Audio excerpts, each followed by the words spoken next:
ಅಷ್ಟೇ. ಕಥೆಗಳಿಂದ ಪರಿವರ್ತನೆಗೆ ಸ್ವಾಗತ. ಓದ್ತಾ ಇರೋ ಬುಕ್ಕು ಕ್ಷಣ ಹೊತ್ತು ಆಣೆಮುತ್ತು ಬರ್ದಿರೋದು ಎಸ್ ಷಡಕ್ಷರಿತ ಭಾಗ 4. ಸೊ ಇವತ್ತೊಂದು ಹೊಸ ಚಾಪ್ಟರ್ ನೋಡೋಣ. ಚಾಪ್ಟರ್ ಹೆಸರು ಪ್ರೀತಿ ಎಲ್ಲಿದೆಯೋ ಅಲ್ಲಿದೆ ಪ್ರಾಮುಖ್ಯ ಅನ್ನೋ ಚಾಪ್ಟರ್. ಅದ್ರಲ್ಲಿ ಏನಿದೆ ನೋಡೋಣ. ಇದೊಂದು ಜರ್ಮನ್ ಜಾನಪದ ಕಥೆ. ಅಲ್ಲೊಬ್ಬ ಅನುಕೂಲಸ್ಥ ಜಮೀನುದಾರನಿದ್ದರಂತೆ. ಸಾಕಷ್ಟು ಹೊಲ ಗದ್ದೆ ಇತ್ತು, ಮತ್ತೆ ತೋಟದ ಮನೆ ಸಹ ಇತ್ತು. ಜೋಡೆತ್ತುಗಳಿದ್ವು, ಹಸುಗಳಿದ್ವು, ಕುರಿಗಳಿದ್ವು, ಕೋಳಿಗಳಿದ್ವು, ಮತ್ತೆ ಕಾಯಕ್ಕೆ ಕಾವಲು ಕಾಯಕ್ಕೆ ನಾಯಿ ಸಹ ಇತ್ತು. ಒಮ್ಮೆ ಜಮೀನುದಾರರು ಎಲ್ಲೋ ಹೋಗಿದ್ರು. ಆಗ ಒಂದು ಪುಟ್ಟ ನಾಯಿ ಮರಿ ಅಲ್ಲಿಗೆ ನುಸುಳಿ ಬಂತು. ಅಂದ್ರೆ ಅದೆಲ್ಲ ಪ್ರಾಣಿಗಳಿದ್ವಲ್ವಾ, ಅವ್ರ ಮನೆ ಹತ್ರ ತೋಟದ ಮನೆ, ಅಲ್ಲಿಗೆ ಒಂದು ಪುಟ್ಟ ನಾಯಿ ಮರಿ ಬಂತು. ಅದಕ್ಕೆ ಹೊಸ ಸ್ಥಳ ಬೇರೆ, ಹೊಸ ಜಾಗ ಬೇರೆ, ಅದಕ್ಕೆ ತುಂಬಾ ಭಯ ಬೇರೆ ಆಗ್ತಾ ಇತ್ತು. ಅದನ್ನು ನೋಡಿದ ತೋಟದಲ್ಲಿದ್ದ ಪ್ರಾಣಿಗಳೆಲ್ಲ ಇವನ್ ಯಾರು, ಇವನಾರವ ಅಂತ ಹೇಳಿ ಕೇಳತೊಡಗಿದ್ವು. ಅಂದ್ರೆ ಕೇಳಕ್ ಶುರು ಮಾಡ್ಬಿಟ್ವು ಎಲ್ಲ ಪ್ರಾಣಿಗಳು. ಅದು ನಾನು ತಬ್ಬಲಿ ಆಸರೆ ಬಯಸಿ ಬಂದಿದ್ದೇನೆ ಅಂತ ಹೇಳಿ ಆ ಪುಟ್ಟ ನಾಯಿ ಮರಿ ಹೇಳುತ್ತೆ. ಆಗ ಎತ್ತುಗಳು ಹೇಳ್ತವಂತೆ, ನಾವು ಜಮೀನುದಾರರ ಗಾಡಿಗೆ ಉಪಯೋಗವಾಗುತ್ತೇವೆ, ನೀನೇನು ಮಾಡಬಲ್ಲೆ ಅಂತ ಹೇಳಿ ಎತ್ತುಗಳು ಕೇಳ್ತವಂತೆ. ನೀನು ನಿರುಪಯೋಗಿ, ಏನಕ್ಕೂ ಉಪಯೋಗ ಇಲ್ಲ, ನೀನು ಜಮೀನುದಾರನಿಗೆ ಏನಕ್ಕೂ ಉಪಯೋಗಕ್ಕೆ ಬರಲ್ಲ ಅಂತ ಹೇಳಿ ಅವು ಎತ್ತುಗಳು ಹೇಳ್ತವೆ. ಈಗ ಹಸುಗಳು ಹೇಳ್ತವೆ, ನಾವು ಹಾಲು, ಮೊಸರು, ಬೆಣ್ಣೆ, ತುಪ್ಪ ಎಲ್ಲ ಕೊಡ್ತೀವಿ ಯಜಮಾನ್ರಿಗೆ. ಹಾ, ಮತ್ತೆ ನೀನು ಏನ್ ಮಾಡ್ತೀಯಾ, ನೀನ್ ಏನ್ ಮಾಡ್ಬಲ್ಲೆ, ನೀನು ನಿರುಪಯೋಗಿ ಅಂತ ಹೇಳಿ ಹಸುಗಳು ಸಹ ಹೇಳ್ತವೆ. ಆಗ ಕುರುಗಳು ಹೇಳ್ತವೆ, ನಾವು ಬದುಕಿರೋವರೆಗೂ ಉಣ್ಣೆಯನ್ನು ಕೊಡುತ್ತೇವೆ, ಮತ್ತೆ ಸತ್ತ ಮೇಲೆ ಆಹಾರವಾಗಿ ಯಜಮಾನರಿಗೆ ಹೊಟ್ಟೆ ತುಂಬಷ್ಟು ರುಚಿ ಕೊಡುತ್ತೇವೆ. ನೀನೇನ್ ಮಾಡ್ತೀಯಾ, ನೀನು ನಿರುಪಯೋಗಿ ಅಂತ ಹೇಳಿ ಕುರಿಗಳು ಹೇಳ್ತವೆ. ಆಮೇಲೆ ಕೋಳಿಗಳು ಹೇಳ್ತವೆ. ಕೋಳಿಗಳು ಏನಂತ ಹೇಳ್ತವೆ, ನಾವು ದಿನಾ ಮೊಟ್ಟೆ ಇಡ್ತೀವಿ, ನಮ್ಮಿಂದ ಕೋಳಿ ಫಾರ್ಮು ಸಹ ದೊಡ್ಡದಾಗಿ ಬೆಳೆಯುತ್ತೆ, ನೀನೇನ್ ಮಾಡ್ತೀಯಪ್ಪ, ನೀನು ನಿರುಪಯೋಗಿ ಅಂತ ಹೇಳಿ ಕೋಳಿಗಳು ಸಹ ಹೇಳುತ್ತೆ. ಆಗ ಹಂದಿಗಳು ಬಂದು ಪುಟ್ಟ ಅನಾಥ ನಾಯಿಯನ್ನ ಹೆದರ್ಸ್ಬಿಡ್ತವೆ. ಆಗ ಹೆದರ್ಕೊಂಡು ನಾಯಿ ಮರಿ ಮೂಲೆ ಮುದುರ್ಕೊಂಡು ಕೂತಿರುತ್ತೆ. ಇದೆಲ್ಲವನ್ನು ಕೇಳಿ ಇನ್ನೂ ಹೆದರಿದ ನಾಯಿ ಮರಿ ಒಂದು ಮೂಲೆಯಲ್ಲಿ ಮುದುರಿಕೊಂಡು ಕುಳಿತಿತ್ತು.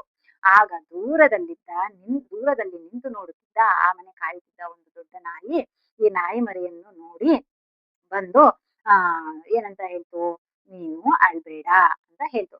ಹೇಳಿ ಕಾವಲಿಗೆ ಅಯ್ಯೋ ಪಾಪ ಅನಿಸ್ತಾ ದೊಡ್ಡ ನಾಯಿ ಮರಿ ನೋಡಿ, ಇದು ಅನಾಥ ನಾಯಿ ಮರಿಯ ಬಳಿ ಬಂದು ಅಳ್ಬೇಡ, ಅವರೆಲ್ಲ ಏನು ಬೇಕಾದ್ರೂ ಹೇಳ್ಕೊಳ್ಳಿ, ನೀನು ಉಪಾಯವನ್ನು ನಾನು ನಿನಗೆ ಹೇಳಿಕೊಡುತ್ತೇನೆ, ಆದ್ರೆ ನೀನು ಅಳುವುದನ್ನು ಬಿಟ್ಟು ಮೊದಲು ಧೈರ್ಯದಿಂದ ಇರುವುದನ್ನು ಕಲಿ ಅಂತ ಹೇಳಿ ಆ ದೊಡ್ಡ ನಾಯಿ ಸಣ್ಣ ನಾಯಿ ಮರಿ ಹೇಳ್ತು. ನಾನು ಹೇಳಿದಂತೆ ನೀನು ನಡೆದರೆ ನಿನ್ನ ಬದುಕೇ ಬದಲಾಗುತ್ತದೆ ಎಂದಿತು. ಆಗ ಅನಾಥ ನಾಯಿ ಮರಿ ಒಪ್ಪಿಕೊಂಡಿತು. ಕಾವಲು ನಾಯಿ ಅದೇನು ಬಹಳ ಹೊತ್ತು ಮಾತನಾಡಿತು, ಏನೇನೋ ಮಾಡಿ ತೋರಿಸಿತು. ಅಷ್ಟು ಹೊತ್ತಿಗೆ ಹೊರಗೆ ಹೋಗಿದ್ದ ಜಮೀನುದಾರರು ಮನೆಗೆ ಬಂದರು. ಅನಾಥ ನಾಯಿ ಮರಿ ಓಡಿ ಹೋಗಿ ಜಮೀನುದಾರರ ಸುತ್ತ ಕುಣಿದು ಕುಪ್ಪಳಿಸಿತು. ಅವರ ಕಾಲನ್ನು ನೆಕ್ಕು ಅವರ ಮೈ ಮೇಲೆಲ್ಲ ಜಿಗಿದಾಡಿತು. ಪ್ರೀತಿಯ ಸುರಿಮಳೆನು ಸುರಿಸ್ತು. ಜಮೀನುದಾರರಿಗೆ ಆಶ್ಚರ್ಯ. ಅವರು ಮುದ್ದಾದ ನಾಯಿ ಮರಿಯನ್ನು ಎತ್ತಿಕೊಂಡು ಮುದ್ದಾಡಿದರು. ಅಂದಿನಿಂದ ನಾಯಿ ಮರಿಯ ಬದುಕೇ ಬದಲಾಗಿ ಹೋಯಿತು. ಅದು ಜಮೀನುದಾರರ ಮುದ್ದು ಪ್ರಾಣಿಯಾಯಿತು. ಜಮೀನುದಾರರು ಅದನ್ನು ಒಂದು ಕ್ಷಣನೂ ಸಹ ಬಿಟ್ಟಿರ್ತಾ ಇರ್ಲಿಲ್ಲ.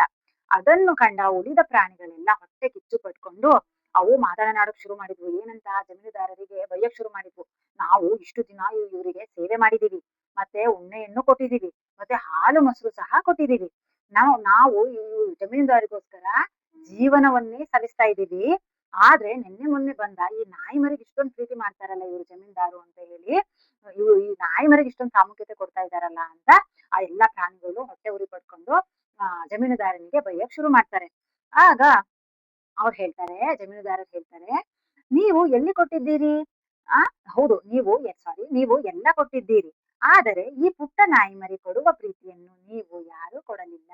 ಎಲ್ಲಾ ಪ್ರಾಣಿಗಳು ಏನ್ ಮಾಡಿದ್ವು, ಜಮೀನ್ದಾರ ಹತ್ರ ಹೋಗಿ ಕಂಪ್ಲೇಂಟ್ ಮಾಡಿದ್ವು, ನಾವ್ ನಿನ್ಗೆ ಅದು ಕೊಟ್ವಿ, ಇದು ಕೊಟ್ವಿ, ನಿನ್ ಸೇವೆ ಮಾಡಿದ್ವಿ, ಹಾಲು ಕೊಟ್ವಿ, ಮೊಸರು ಕೊಟ್ವಿ, ಮಾಂಸ ಕೊಟ್ವಿ, ಎಲ್ಲ ಕೊಟ್ವಿ, ಆದ್ರೆ ನೀನು ನಾಯಿ ಮರಿಗೆ ಎಷ್ಟೊಂದು ಪ್ರೀತಿ ತೋರಿಸ್ದೆ, ಆ ಪ್ರೀತಿನ ನಮಗ್ ತೋರಿಸ್ಲಿಲ್ಲ, ನೀನು ಅದಕ್ಕೆ ಇಂಪಾರ್ಟೆನ್ಸ್ ಕೊಟ್ಟೆ ಅಂತ ಎಲ್ಲ ಪ್ರಾಣಿಗಳು ಹೋಗಿ ಕಂಪ್ಲೇಂಟ್ ಮಾಡಿದ್ರು ಜಮೀನ್ದಾರ ಹತ್ರ. ಆಗ ಜಮೀನ್ದಾರ್ ಹೇಳಿದ್ದು ಆ ಮಾತು, ಎಲ್ಲ ಕೊಟ್ರಿ ಸರಿ, ನನಗೆ ನೀವೆಲ್ಲ ಕೊಟ್ಟಿದ್ ನಿಜ, ಆದ್ರೆ ನಾಯಿ ಮರಿ ಕೊಟ್ಟಷ್ಟು ಪ್ರೀತಿನ ನೀವು ನನಗೆ ಎಂದು ಕೊಡ್ಲೇ ಇಲ್ಲ. ಹಾಗಾಗಿ ನಾನು ನಾಯಿ ಮರಿಗೆ ಮೊದಲ ಪ್ರಾಮುಖ್ಯತೆ ಫಸ್ಟ್ ಪ್ರಿಫರೆನ್ಸ್ ಕೊಡ್ತೀನಿ ಅಂತ ಹೇಳಿ ರಾಜ ಹೇಳಿದ್ರಂತೆ.